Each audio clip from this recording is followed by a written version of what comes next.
Drink it in, man.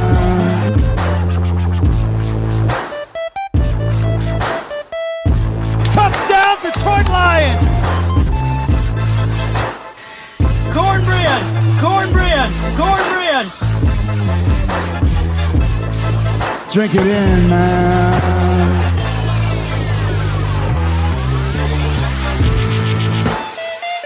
Touchdown, Detroit Lions!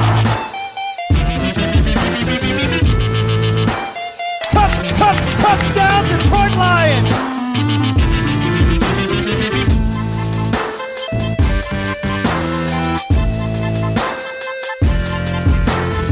Cornbread!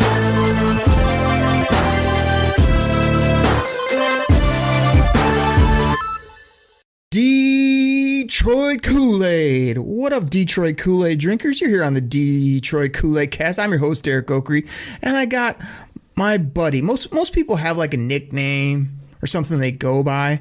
This guy, you guys know him as Chops, aka Brian. He does it backwards. I mean, you guys know who he is, at Chops in the D.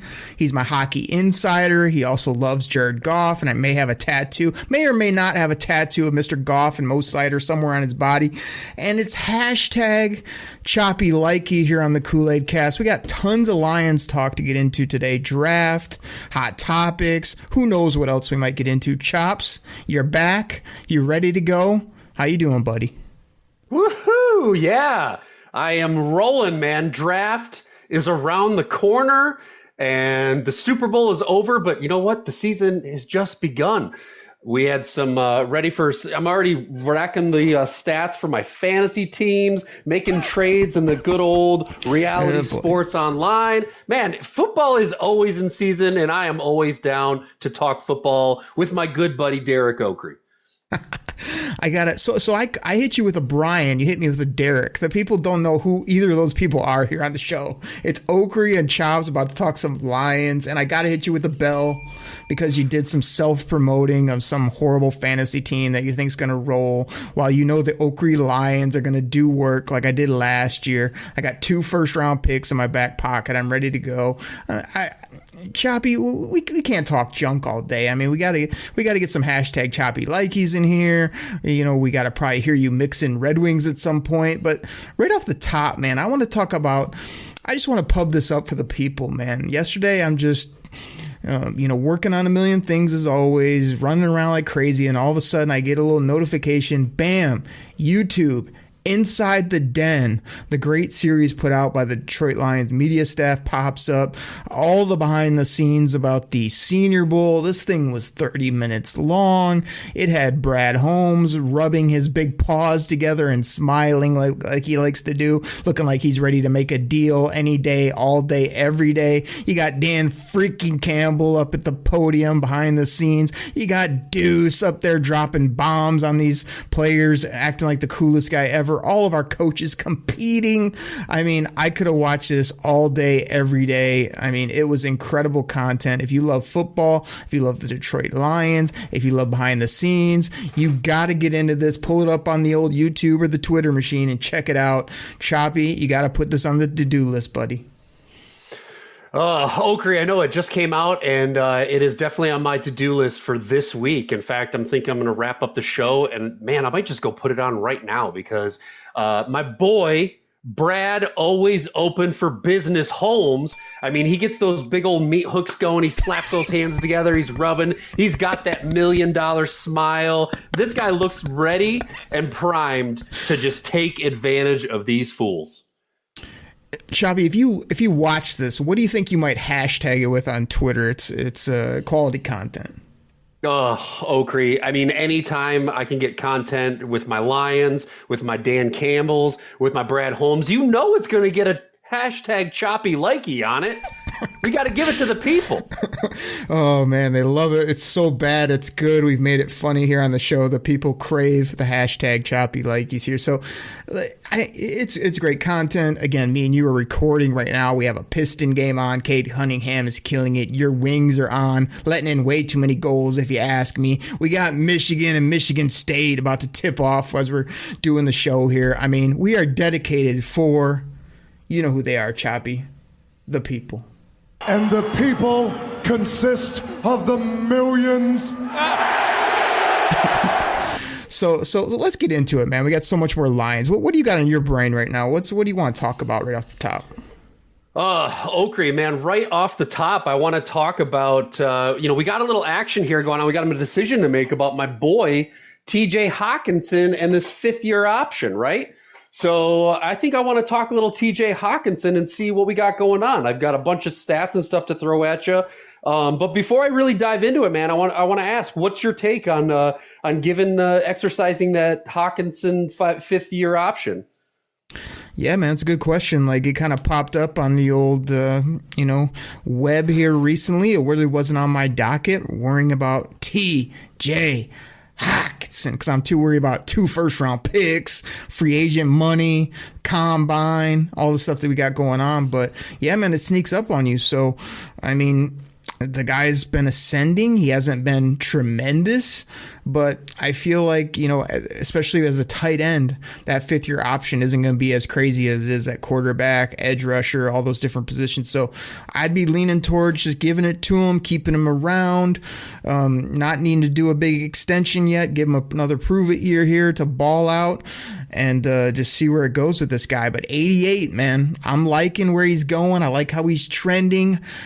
Choppy, I got a 88 authentic that I'll be rocking to the games next year, so I hope he has a tremendous season. Come on, TJ Hawks. Oh, Okri. So I gotta bust you a little bit here because I do like the idea of the fifth-year option. However, man, these tight ends are getting expensive. So there's a real dilemma here because the Lions, I mean, they could lock him in. I got out the old calculator here. As Choppy likes to do, he likes to crunch the numbers. He likes to pull out the stats and see who's getting them points. And, so I did a little calculation here. It looks like his 2023 salary would be around right about $9.3 million. Okay. So that would make him the 8th highest paid tight end in the league. Behind a couple, throw a couple names out here, behind Kittle, Kelsey, Andrews, Henry, Smith, Hooper, and then your boy Goddard. So out of Philly. It puts him in the 8th paid spot, which is not bad considering his production. He would be just paid a little bit more than Pitts, Logan, your boy Waller, and Mr. I'm Always Injured Higbee. And again, I think that puts him right in the about the right price range. But I, my friend, am nervous that this guy is just going to blow up. We're going to do the 5th-year extension, and then he's just going to blow up. He's going to finish up in the top 3 tight ends, and then we're only going to have him for another year locked in, and he's going to wanting to make big bucks. He's going to be wanting to make Kittle money, Kelsey money, Andrews money, which is a little scary to me. So, there's a big dilemma there. Brad Holmes has some decisions to make, but yeah, I mean, the guy, he's a stud. He is just a flat out stud. So, I want to see him stay healthy. I want to see him with a few more weapons around him. I mean, at the beginning of the season, he was literally the only guy we could get the ball to until my boy Amara broke out. But yeah, I think we got to do the extension and see where it goes. But man, look for this guy to make some big bucks here coming beyond year 5. Interesting, man. I just think, he hasn't reached that upper. People are on Twitter always, you guys can find me at Derek Oaker, like, oh, he's elite. We'll just wait till he gets more people around, wait till the quarterback is, it's like, I mean, he's a pass catching tight end that doesn't have elite speed. He's good in between the dashes. He can move the chains. I mean, you like him as just a gritty football player, which I know the Lions like, but I just feel like that 5th option gives you 2 more seasons to look at him and decide where your team is at. And do you need that type of position, like $9 million, I think you said, for, that seems like a nice little bargain for me. You're giving him an extension, probably bumping him up to, 10, 12 plus right now for multiple seasons. I mean, that's interesting. I just don't know that I'm ready to go there yet with Mr. Hawkins. Yeah, well, I mean, look, like I said, I think, yeah, I like that $9 million number, man. It's not too bad. So especially for you're looking at a guy, I mean, 60 plus receptions the last 2 years, almost 100 targets both years. I think he had a little over 100 targets in 2020. Nice yardage, 700 yards, then dropped a little bit this year with the injury down to 580. Only played 12 games again after his amazing blowout in 2020. So, he went from the 5th ranked tight end in 2020 to the 13th ranked tight end in 2021. Man, I think this year you're going to look him sneak into that top 3-4. So, that's good value still on his rookie deal, and then keep it going into the 5th.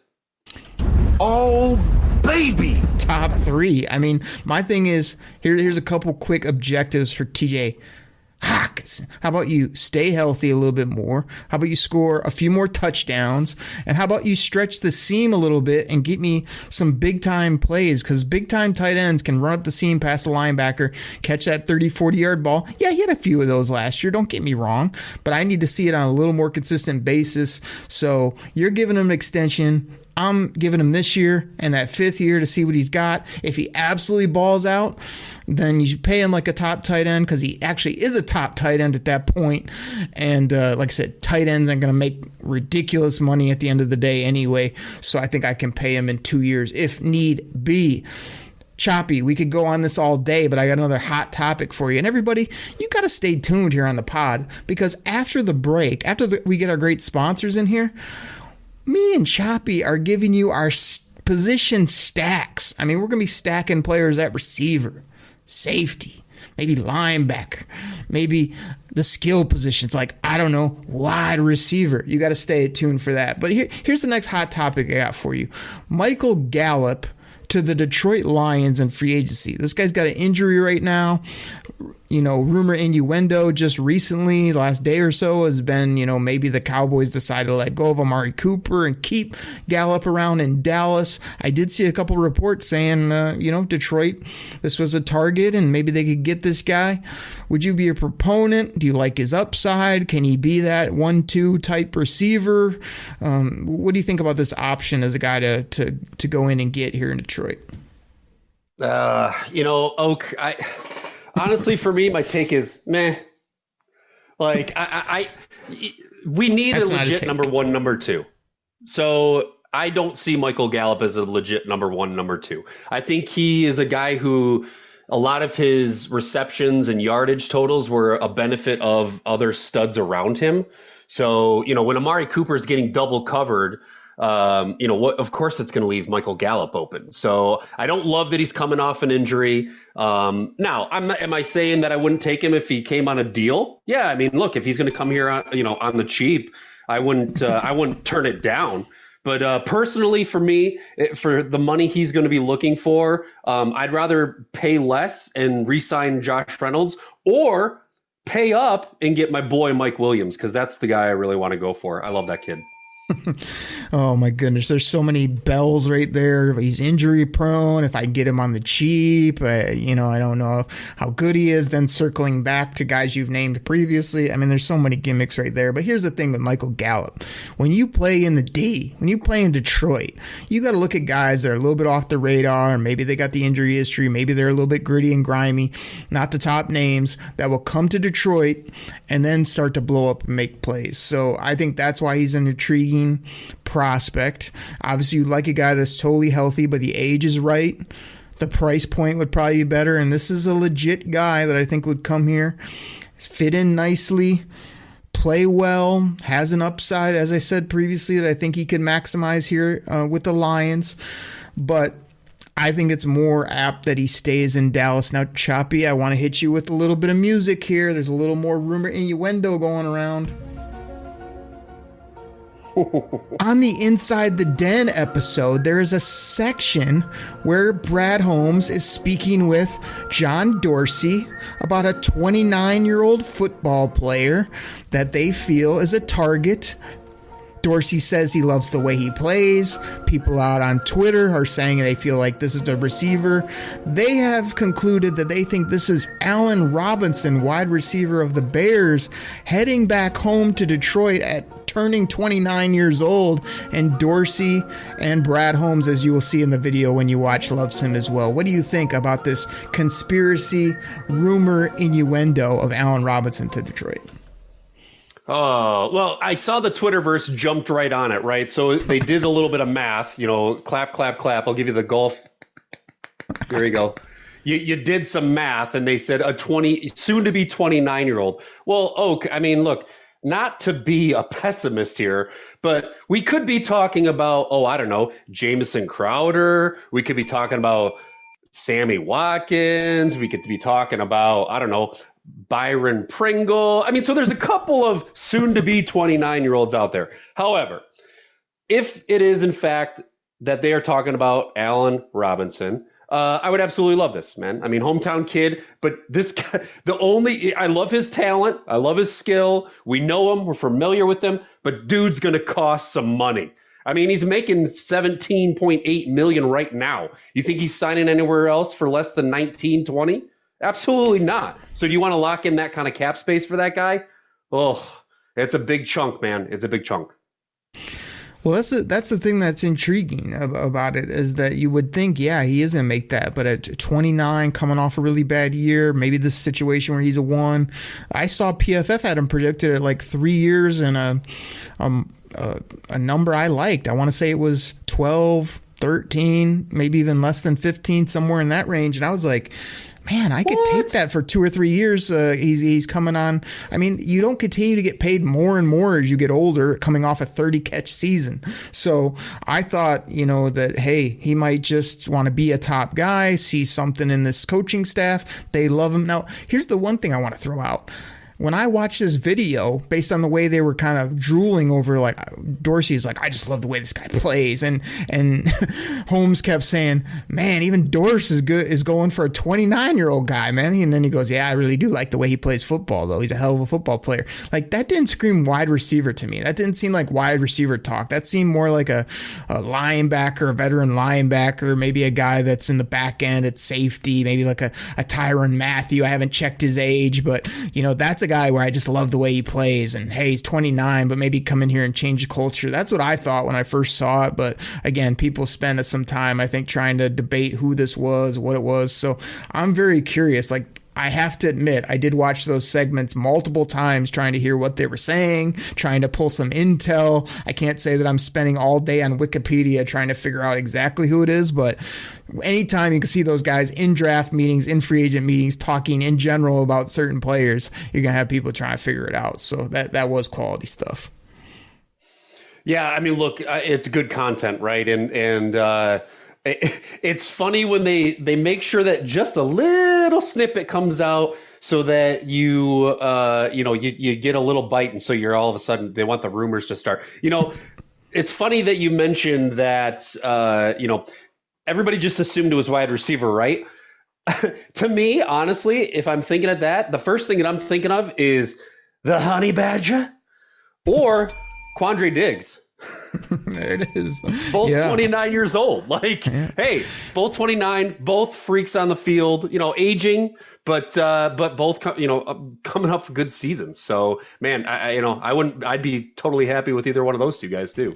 But Dorsey's an offensive. He's a quarterback guy. That's why probably people are going to offense. But wait till you watch the video. I mean, you've been slacking. You haven't watched this video. It's been out for a whole 24 hours. Wait till you sink your teeth into this and watch Brad Holmes just with his pen and paper, just having fun with Dorsey in the old draft free agent room. So, Choppy, let's keep it moving. We got like one more topic before we get to our break, and then we got to stack some players. So the other thing I had on my brain off the top here is DeAndre Swift. He kind of came out here recently and said Dan freaking Campbell had recently, spoke with him, said he thought everything was going in the right direction. Swift agreed. And whatever clip this was, it was either Lions or somebody else put it out. Like right after he said that, all it was like 5-6 minutes of Swizzle just putting on a show. I mean, this guy, I just love his highlights because it looks like he's running just in fast forward while everybody else is in slow-mo. He's catching the ball. He's swaggy with his gear. It's just like, gosh, I don't know what this guy's ceiling is, but every time I see DeAndre Swift with the ball in his hands, either receiving, running, putting up his signature shushing the crowd, I just think one thing. Oh, baby. Like, this guy is a ball player, man, and I'm glad he's in Detroit, so I hope they can utilize him to his highest thing, and I'm glad he's on board. Dan Campbell's excited. Brett Holmes excited. Everybody thinks that this is rolling in the right direction. Get this thing going. Let's put up some W's. Yeah, I mean, look, Oakley, the guy's a straight up freak. There's no ifs, ands, or buts about it. Like, the guy can run, the guy can catch. I mean, he can do it all. So, you and I are both on the same page with D Swizzle. I mean, I know people thought after his rookie year, well, maybe that was just an anomaly. He had a great year on a bad team. No, bro, the guy can play ball. So, man, I love it. I love it. He's going to keep those receptions coming. If we can get him, I'd love to see him get a few more attempts. I know we don't want to, kill him, and we've got a really nice compliment back with swag. But man, I'd love to see him get up to closer to 200 attempts, and then keep those receptions coming. Those nice little dump off passes. I'd love to see that get up into the 70-75 range.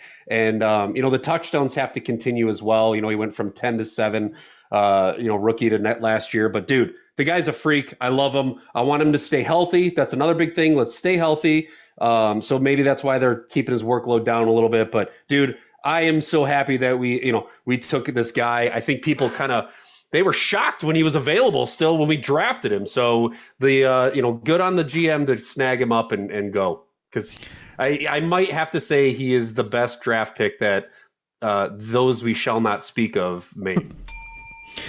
All the haters out there will remind you, oh, you should have took Jonathan Taylor. There is a tweet out there from way back where I said, take Jonathan Taylor in the top 10 and just put this running back to bed. The guy's an absolute freak, and people laughed me out of the room. So I don't know. I just feel like Swift's been good ever since he's put a Lions uniform on. He came out of the gate, was money from the get-go. He continues to get better. He does have to stay on the football field, but he can do it all. And Choppy, I lied. We got one more little topic before our break. I know we're going a bit longer here, but we will have fun with the stacks on the back half.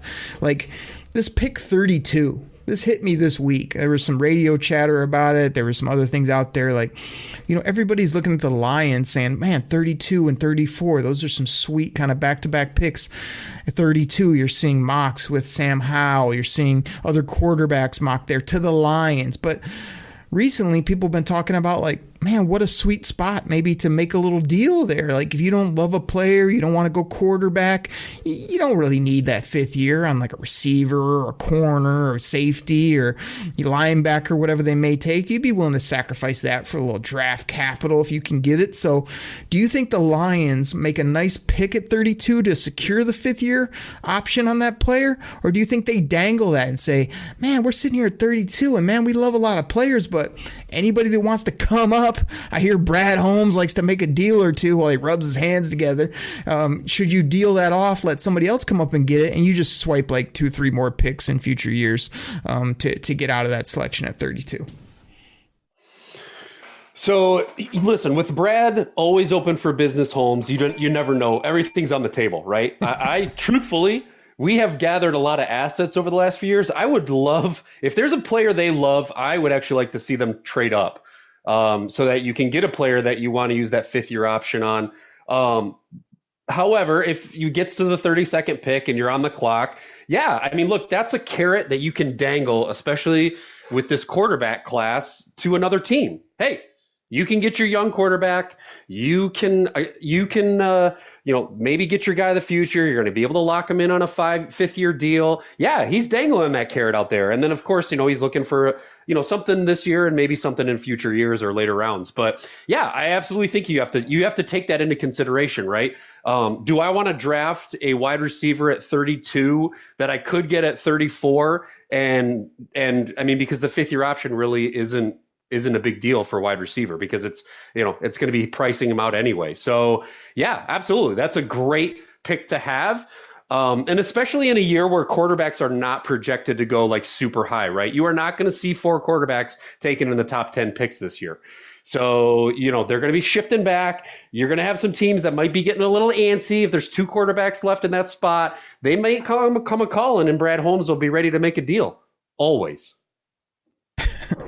Oh, Chops, I still debate a lot of your nicknames, like the always open for business homes. You still haven't shortened that up a little bit. You called Higbee early, always injured or something. It just doesn't roll off the tongue. We got to work on these. You know, we've created tons of great nicknames here on the show, like Big Denim, Levi owns, you know what I mean? Like, we got great ones here on the show. You're kind of bringing us down there, but I overall agree with you for the most part. Like, my thing is, I'm not against the Lions. Like, if they fall in love with a QB and he's there at 32, I'm not against them taking it. Now, a couple shows ago when you were on, I went to your Jared Goff love, where I was like, just roll this guy out for 2 years, maybe more, and stack talent. So if that's their approach, then yeah, I'd be much more apt to probably trade this pick unless there's a player there they love.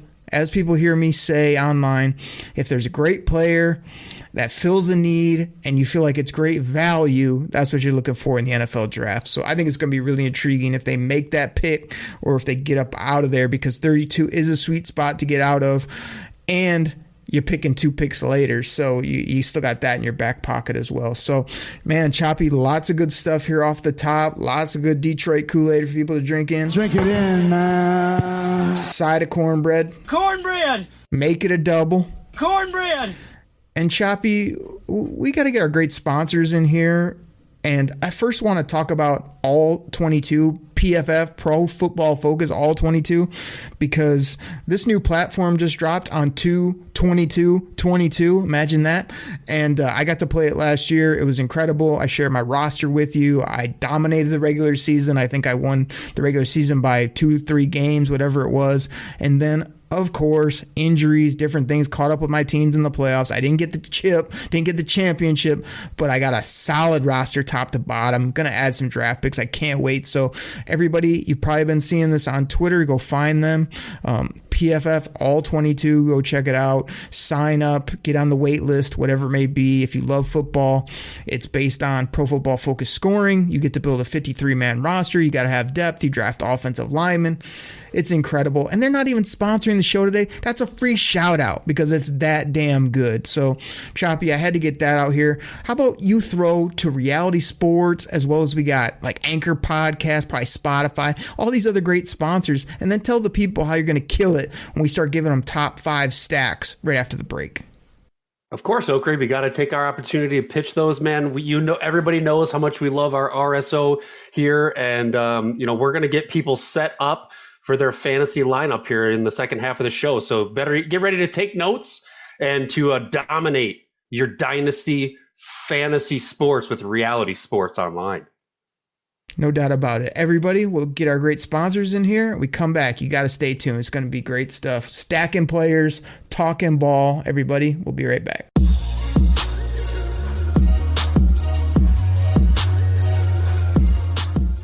All right, everybody. This goes out to my fantasy football fans out there. Now, you probably heard about Reality Sports Online, the most powerful fantasy sports platform where owners can build and manage their fantasy team like a real NFL general manager. But the question is, have you tried it? I mean, we're talking free agency, multi-year contracts, rookie drafts, multi-team trades. You can put franchise tags on guys. It's as close as you're going to get to being an NFL GM. But do you think it sounds complicated? It's not. I'm here to tell you it's the best thing about Reality Sports Online is it's just more fun than your normal fantasy league, but it doesn't take barely any more time. After all this, are you still not sure? I mean, come on now. You can test your general manager skills by going over to Reality Sports Online, call it RSO.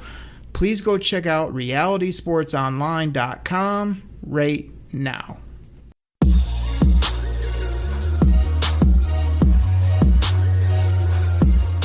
All right, everybody, we're back. Thank you so much for listening to our sponsors. Please go check them out. That always helps the show. And we got to get into some stacks now. Like, I've been working on kind of like how I'm rating these players, who's 1, who's 2, who's 3, putting those on my boards here at the DTO scouting office. So, Choppy, we got to get into some stacks, man. I know the people want to hear how we have players ranked here early on still in the process. Yeah, Okri, look, I'm going to jump right in. I'm going to cut you off because I know where you're going with this. I know where the stacks are at, and I mean, look, I'm gonna let it slide. But you started talking QBs in the first half of the show. You did not let me even. You ripped the mic out of my hand. You wouldn't let me go on and talk and tell the people about how I feel about a quarterback at 32, and then you just cut the break.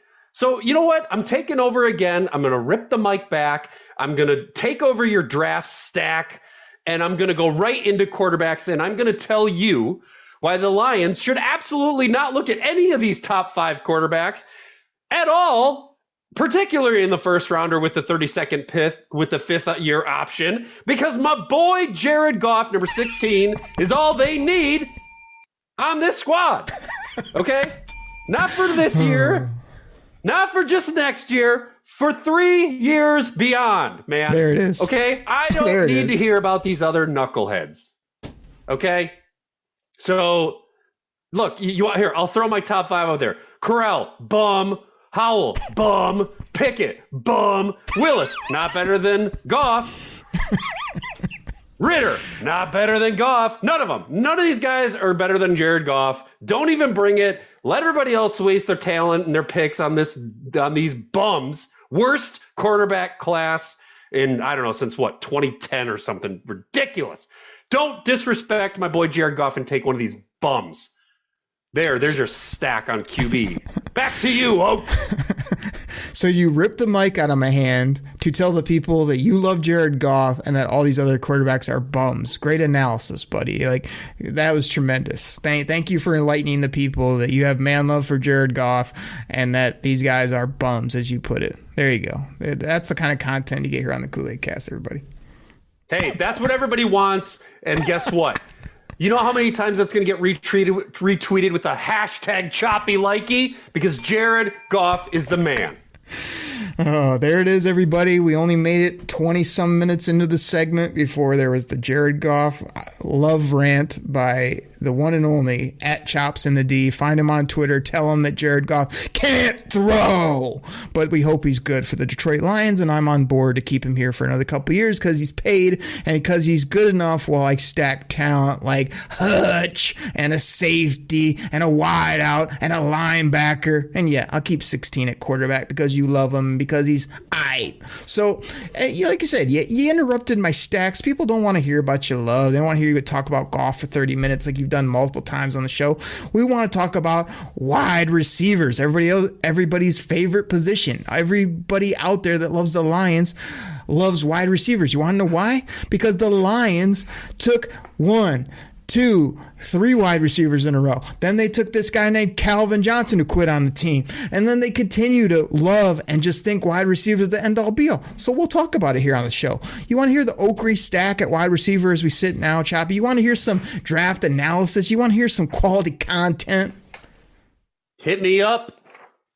The Oakery wide receiver stack as we sit right now is Drake London at the top spot. I've heard a lot of, rumor innuendo. He's going to run slow. I got him as my 5th receiver. Other people have him as their 1. Those are smart people.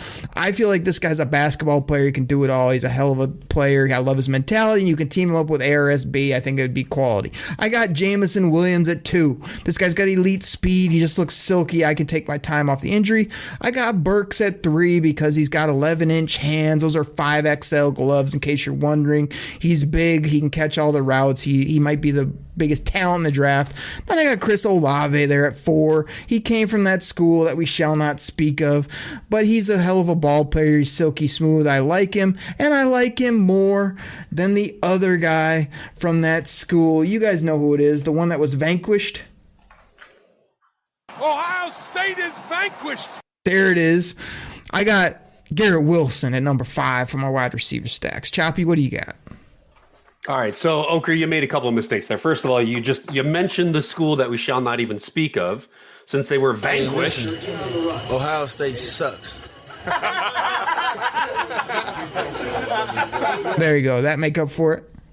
Yeah, that made up for it. Thanks. But don't expect to hear any of those knuckleheads coming out of my stack. So here, look, You know, I agree with you. Ring the bell. London, number one. I've said it before. I'm all in on this guy. He's the number one in my pick. I like Burks a little more than Williams. So I got Burks, then I got Williams, then I got my boy Pickens. I know people are kind of like worried about him coming off the injury. You know, they got him. He's kind of bouncing. It depends on who you look at. But, I mean, we can't forget the guy's still 6'3", 200 pounds. He's an absolute freak. So I like him. And then a guy who seems to be coming up here and, giving a little Big Ten love here. I got for my number 5, I got Mr. David Bell, 6'2", 205, moving up the board. I got him as my 5th pick, and mainly because I didn't want to mention those other two a-holes from Ohio State.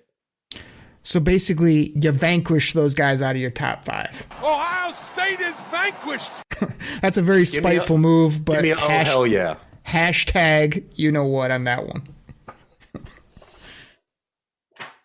That's right.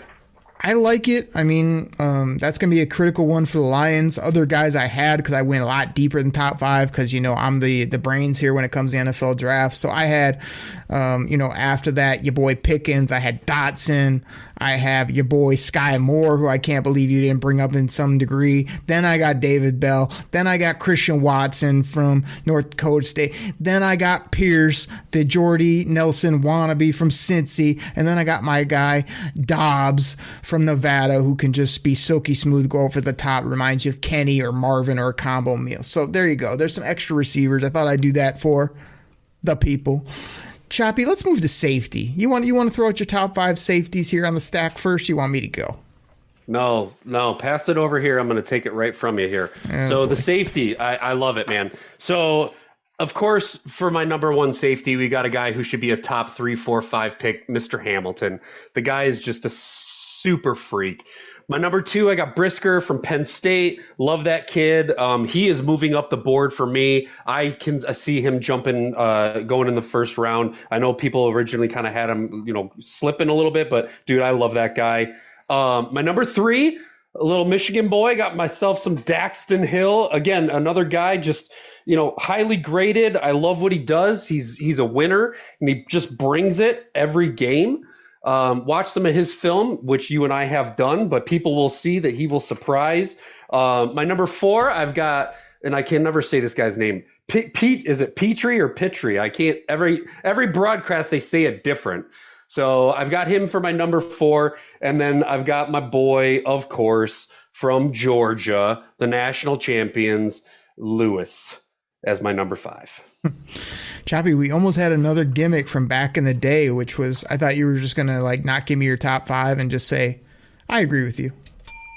Because my top 5 is Hamilton, Brisker, Hill, but then I got Scene and Petrie after that. Now, Scene is a different cat. He's more of a thumper, more of a box type guy. You got Dax Hill that can play, too high roamer. He can play in the slot. He can do a whole bunch of things. Smart guy, a little bit slight though in the body build. Brisker's a thumper, a beast of a talent. I like him a lot. I think he might be the pick at 32 or 34 for the Lions.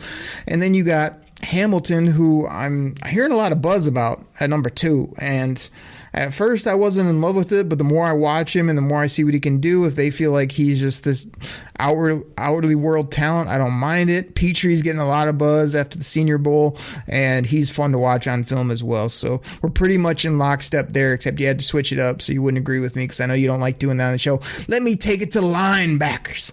Let me go to the linebacker position. This is a spot. Yeah, we got Derek Barnes. We got Chris Spielman coaching behind the scenes there. We've got, Reeves Mabe, people that'll probably be coming back. But I do think the Lions need a really dynamic captain of the defense type linebacker. So when I stack them up top 5, this guy's getting hated on a lot. And before that, he was getting way too much love, and that's Nakobe Dean. I hear radio personalities like, take him at 2, he's good. No, he's smaller, he's shorter, but he's a hell of a football player. He's going to come in at 1 on my linebacker stack. Then I got Lloyd from Utah. He's a heck of a ball player as well. Tough, can cover, do everything you want. Christian Harris from Alabama is a guy I'm seeing a lot with the Lions at 32 or 34 if they want to make that type of selection. Then I got Walker the kid out of Georgia, and Clark from LSU run out my top 5 linebackers. Nice, Oak. You started out strong there, and you started to slip a little bit. So I'll have to correct you on that one. So we got Dean at number 1. I am seeing a lot of love for Lloyd though to kind of take over that number 1 slot from Dean. Lots of McShays and other guys out there who are really doing the breakdown are loving on Lloyd. But I've still got Dean ahead of Lloyd, and then I've got Harris, then I've got Walker, and then this one's going to come right out of left field, and you guys are going to be shocked by this one. I've got my boy Muma coming in as my 5th best linebacker. Man, I've been watching tape on this guy. I love what he can do, and he just hits me as a guy that would be a really great fit for this team. And I like him. I've watched his tape. I'm falling in love with him, so I got him rounding out my top 5. Chad Muma, he might be a Spielman kind of guy, if you know what I'm saying. Tackling machine, linebacker, let Derek Barnes play on the outside, run around, and blitz off the edge a little bit more with Derek Barnes, which I will be rocking a 55 throwback this year, too. I just got that off the old eBay. Love me some Derek Barnes, even though he didn't get as many opportunities. Wait and see him in year 2. The guy's a physical beast. All right, Choppy, I want to end it with edges, unless you got any more rants or you want to talk about Jared Goff for another 30 minutes. Hey, we need some edge players. So I'm going to kick this over to you, but I got my top 5 edge players. We need to get after the quarterback. Everybody knows it. How you going to get it done? Well, Oker, I think this is the part of the show where I tell you that my edge ranking is number 1, Hutch, number 2, Hutch, number 3, Hutch. Sorry. I like it. No. All right. Hashtag. So hashtag Choppy Likey Hutch, man. In fact, he is by far the best edge in this draft. There's no comparison. There is no chance that Tibbs is even coming close to him. So Hutch is number 1. The rest, I'll give them to you because that's what you're asking for. But I got Tibbs at 2, though very closely followed by Johnson the 2nd. And then I got a little curveball here at my number 4. I got Mr. Ojabo. He's raw. He's hungry. He's angry. And I think people are dissing him a little bit because he was lined up with Hutch. But don't sleep on Ojabo, man. I got him as my number 4 edge. And then I'm rounding out my top 5 with Walker. What do you think, Oak? I think that you mentioned Hutch and Ojabo a lot, and I thought about this. Ohio State is vanquished. Exactly what I thought. But I think it's such a, people are going to tell you that Hutch doesn't have this, doesn't have that. He's going to be okay, but maybe his ceiling isn't that high.